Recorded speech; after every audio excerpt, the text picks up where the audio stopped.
ఆత్మతో నడిపి నీ ఆత్మతో జీవింప చేయుమయ్యా. నీ ఆత్మతో నింపి నీ ఆత్మతో నడిపి నీ ఆత్మతో జీవింప చేయుమయ్యా.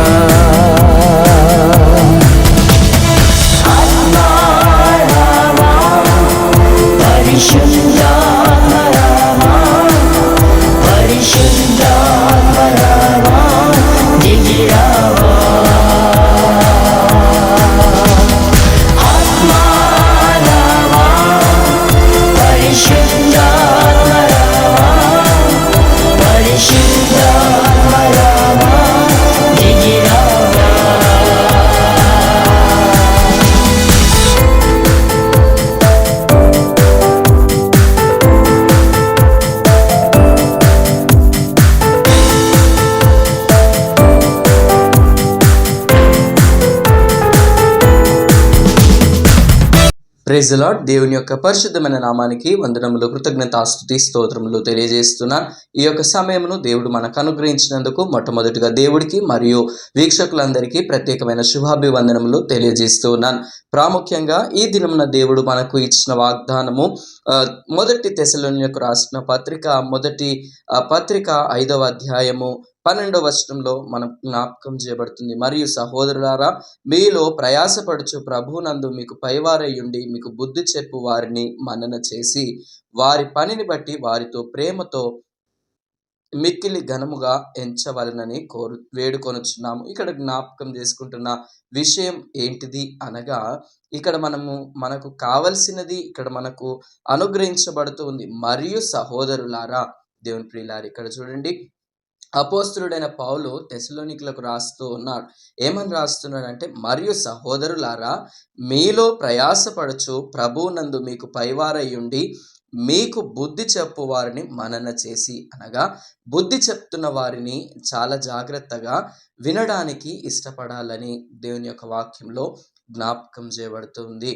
ఈ దినాలలో మనం చూస్తూ ఉన్నప్పుడు మనము దేవుడి యొక్క సువార్తను వెదజల్లుతూ ఉన్నప్పుడు దానిలో లోపాలు తీసుకొని వచ్చేవారు చాలా మంది ఉన్నారు. ఈ విధంగా చెప్తున్నారు అని. కానీ దేవుని వాక్యము యథార్థమైంది. ప్రతి ఒక్కరి దగ్గర ఒకటే రకంగా ఉంటుంది. కానీ మనుషుల ఆలోచనలు ఏదో ఒక విధంగా దేవుడి యొక్క మాటను నిర్లక్ష్యపరుస్తూ ఉన్నారు. కాబట్టి దేవుని ప్రియులారా, మనం చాలా జాగ్రత్తగా దాన్ని పరిశీలించి నడుచుకోవాలని దేవుని యొక్క చిత్తమై ఉంటుందని జ్ఞాపకం చేస్తున్నాను.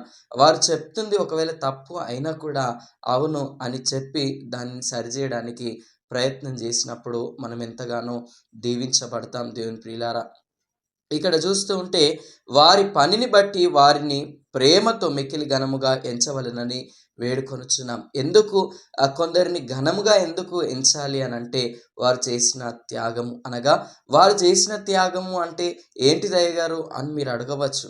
ఏంటిది బ్రదర్ అని మీరు అడగవచ్చు.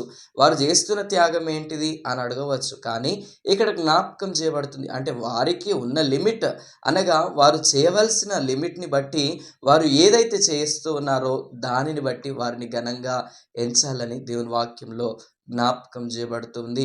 ఎందుకంటే మనము దేవుడి యొక్క జత పని వారముగా ఉన్నప్పుడు, దేవుని ప్రియులారా, మనము దేవుడితో సహవాసం కలిగి జీవించినప్పుడు మనము ఇతరులను మేలుకు ప్రయోజకులుగా తీర్చిదిద్దడానికి దేవుడు తన కృపను అనుగ్రహిస్తారు. ఎందుకంటే ప్రతి ఒక్కరు స్కూళ్ళలో చదువుకున్న వారు ప్రతి ఒక్కరు ఉన్నారు. అంటే చదువు రాని వారు ఉన్నారు, చదువుకున్న వారు ఉన్నారు. ప్రాముఖ్యంగా స్కూల్స్లో జరుగుతున్న విషయాలను నేను చెప్తున్నాను. ఎందుకంటే స్కూల్లో టీచర్ చెప్పినప్పుడు వింటే వాడు గొప్ప ప్రయోజకుడిగా మార్చబడతాడు. అదే వినలేదనుకోండి, టీచర్స్ ఎప్పుడన్నా బయట కనిపించి ఇది అని అన్నాడు అనుకోండి, ఈ పని ఆ పని అని తెలియక వారు సిగ్గుపడే స్థితికి వారు వస్తారు. అంటే వారు చెప్పినప్పుడు వింటే బాగుపడే స్థితిలో ఉంటారు. వారు చెప్పినప్పుడు మాకేంది అని అనుకుంటే వారు దిగజారిన స్థితిలో వారికి కనిపించినప్పుడు ముఖము సిగ్గుతో కప్పుకోవాల్సిన దినాలు వస్తూ ఉంటాయి దేవుని ప్రియులారా. అందుకే కావాలని దేవుని వాక్యంలో జ్ఞాపకం చేయబడుతుంది. మరియు సహోదరులారా, మీలో ప్రయాసపడుచు ప్రభువునందు మీకు పైవారయ్యుండి మీకు బుద్ధి చెప్పు వారిని మన్నన చేసి, బుద్ధి చెప్పువారు తక్కువ ఉంటారు దేవుని ప్రియులారా. ఎందుకంటే వారు చెప్పింది మనం వినకపోతే మనకు వారు కరువైపోతూ ఉంటారు. అనగా వారు మనకు అందని స్థితిలో మనం ఉంటూ ఉంటాం. ఎందుకంటే మనకు చెప్పేవారు ఉన్నప్పుడు మనం ఆలోచన పెడితే మనము ప్రయోజకరంగా ఉంటామని జ్ఞాపకం చేస్తున్నాను. ఇక్కడ చూస్తూ ఉంటే వారి పనిని బట్టి వారిని ప్రేమతో మిక్కిలి ఘనముగా ఎంచవలెనని వేడుకొనుచున్నాం. వారు చేయించిన ప్రతి పనిని మనము జ్ఞాపకం చేసుకోవాలి. వారు గొప్పవారుగా, అందుకే ఏ సేవకుడైనా సరే, ఏ సేవకురాలైనా సరే వారిని ఎంతగానో ప్రేమించినప్పుడు దేవుని యొక్క దీవెనలు మన పైన కుమ్మరించబడతాయి. ఎందుకంటే ప్రభువును మనం అడుగుతూ ఉంటాం. ఎప్పుడు అడుగుతారంటే మత్తయి సువార్తలో చక్కగా వ్రాయబడి ఉన్నది, మీలో ఒకరికి చేస్తిరి గనుక నాకును చేసినట్టే, మీరు ఒకరిని చేర్చుకుంటారు గనుక నన్నును చేర్చుకున్నట్టే అని దేవుని వాక్యంలో జ్ఞాపకం చేయబడుతూ ఉంది దేవుని ప్రియులారా. ఇక్కడ చూస్తూ ఉంటే తెస్సలోనికీయులకు రాసిన పత్రిక, మొదటి పత్రిక 5వ అధ్యాయము 12వ వచనంలో ఆ విషయములు ఈ విధంగా జ్ఞాపకం చేయబడుతుంది. తర్వాత 13వ వచనంలో చూస్తూ ఉంటే 13వ వచనంలో 2వ భాగం, మరియు ఒకరితోనొకడు సమాధానముగా ఉండుడి. దేవుని ప్రియులారా, ఈ మధ్య సమాధానం అనేది ఎక్కడ కూడా కనిపించట్లేదు. ఎందుకంటే వీరేంది నాకేంది వీరు చెప్పేది, వీళ్ళెంత నాకు చెప్పేది, వీరెంత వాళ్ళు నాకు చెప్పేది అని ఆలోచన చేస్తున్నాం. సరేలే వారు చెప్తున్నారు కదా నా మంచి కోసమే అని ఆలోచన చేస్తే ఆ యొక్క సమస్యకు పరిష్కారము ఉంటుంది దేవుని ప్రియులారా. అందుకే దేవుని వాక్యంలో జ్ఞాపకం చేయబడుతుంది, సమాధానపరచువారు ధన్యులు, వారు భూలోకమును, వారు దేవుడి యొక్క కుమారులు అనబడతారని దేవుని వాక్యంలో జ్ఞాపకం చేయబడుతుంది. మొదటిగా ఆయన యొక్క కృపలో మనం ఎదగాలి. ఎందుకంటే సమాధానపరిచే స్థితిని దేవుడి యొక్క కుమారులుగా దేవుడు మనకు అనుగ్రహించి ఉన్నారు. తర్వాత ఇక్కడ చూస్తూ ఉంటే 14వ వచనంలో, సహోదరులారా, మేము మీకు బోధించినదేమనగా అక్రమముగా నడుచుకొని వారికి బుద్ధి చెప్పుడి, ధైర్యము చెడిన వారిని ధైర్యపరచుడి, బలహీనులకు ఊతనీయుడి, అందరి ఎడల దీర్ఘశాంతము గలవారై యుండుడి. దేవుని ప్రియులారా, దేవుడి యొక్క విశ్వాసులుగా మనకు కావలసిన సుగుణములను ఇక్కడ మనం జ్ఞాపకం చేసుకుంటూ ఉన్నాం. ఏంటిది అనగా, మొదటిది సమాధానముతో ఉండాలి. తర్వాత బోధించేది ఏంటిది అనగా, అక్రమము చేస్తున్న వారిని బుద్ధి చెప్పాలి. అంటే అక్రమంలో నడవవద్దు అని బుద్ధి చెప్పాలని ఇక్కడ జ్ఞాపకం చేయబడుతుంది. తర్వాత ధైర్యము చెడిన వారిని ధైర్యపరచుడి. ఏ విధంగా ధైర్యం చెడిపోతారు ఈ లోకంలో అంటే, అనారోగ్యం వచ్చినప్పుడు ధైర్యం చెడిపోతారు, ఇంకేదైనా సమస్య వచ్చినప్పుడు నా బ్రతికి ఇంతేలే అని ఆలోచన చేస్తూ ఉన్నప్పుడు ధైర్యమును కోల్పోతూ ఉంటారు. కానీ అటువంటి వారిని ధైర్యపరిచే దేవుడిగా మనము దేవుడి యొక్క స్వారూప్యంలో ఉన్నాం కాబట్టి, ఆయన యొక్క పోలిక చప్పున మనం ఉన్నాము కాబట్టి ఇక్కడ జ్ఞాపకం చేస్తున్నాం. ఆయన కుమారులుగా మనం ఉన్నాం కాబట్టి ఆయన యొక్క సుగుణము మనకు అనుగ్రహించబడాలి. మనము ధైర్యము చెడిన వారిని మనము ధైర్యపరచాలి. దేవుని ప్రియులారా, అప్పులలో కూరుకుపోయిన వారిని కూడా వారు ఎంతగానో బాధపడుతూ ఉంటారు, అయ్యో మేము ఈ విధంగా ఉన్నామని. కానీ బలహీనులను చూడండి, ఇక్కడ జ్ఞాపకం చేయబడుతుంది, బలహీనులకు ఊతనీయుడి. అంటే వారి అప్పు కట్టాలని నేను చెప్పట్లేదు, కానీ మనము ఏం చేయాలని అంటే వారికి అండగా నిలబడే ప్రయత్నము చేయాలని దేవుని పేరిట జ్ఞాపకం చేస్తున్నాను. తర్వాత అందరి ఎడల దీర్ఘశాంతము గలవారై యుండుడి. 14వ వచనంలో జ్ఞాపకం చేయబడుతుంది, అందరి ఎడల అంటే మంచివారు కావచ్చు, చెడువారు కావచ్చు, దుష్క్రియలు చేయవారు కావచ్చు, ప్రతి ఒక్కరి ఎడల దీర్ఘశాంతము అంటే లాంగ్ సఫరింగ్ అనగా పేషెన్స్తో ఎదురు చూడాలని దేవుని వాక్యం ద్వారా జ్ఞాపకం చేస్తున్నాను.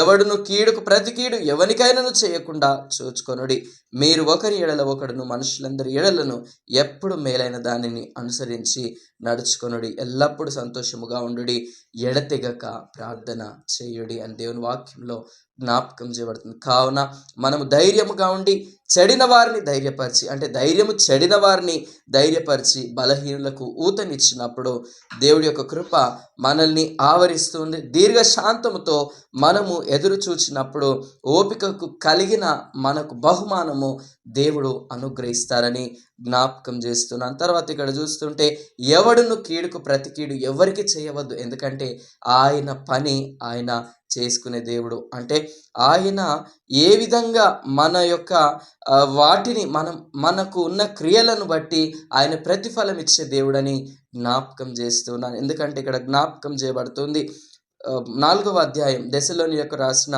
మొదటి పత్రిక 4వ అధ్యాయం 18వ వచనంలో, కాబట్టి మీరు ఈ మాటల చేత ఒకరినొకడు ఆదరించుకొనుడి.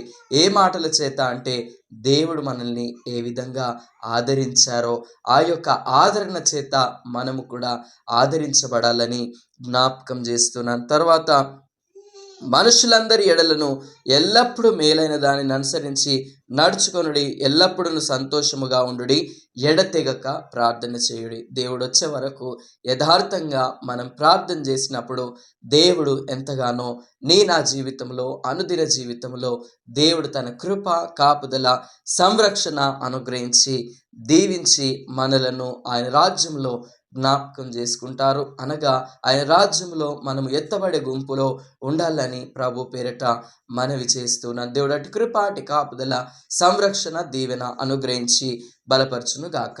ఆమేన్. ప్రార్థన చేసుకుందాం.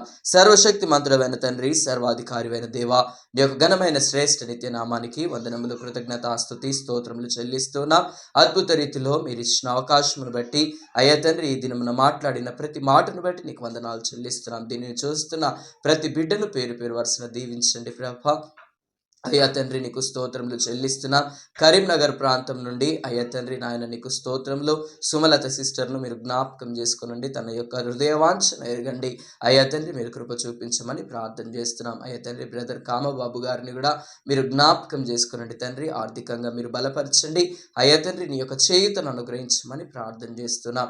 అయ్యా తండ్రి, తేజ బ్రదర్ను, వారి కుటుంబంను కూడా మీరు జ్ఞాపకం చేసుకునండి, నీ రెక్కల చాటును భద్రపరచుకునండి ప్రభా. నీకు వందనాలు. రత్నమ్మ ఆంటీ, వారి కుటుంబంను కూడా మీరు దీవించమని ప్రార్థన చేస్తున్నాం. అయ్యా తండ్రి, Rajeshwari aunty, David Rajeshwari aunty గారిని కూడా మీరు జ్ఞాపకం చేసుకునండి, నీ యొక్క మెండైన కృపల చేత భద్రపరచమని ప్రార్థన చేస్తున్నాం. అయ్యా తండ్రి, నీకు స్తోత్రములు చెల్లిస్తున్నాం. సునీల్ బ్రదర్ను మీరు జ్ఞాపకం చేసుకునండి.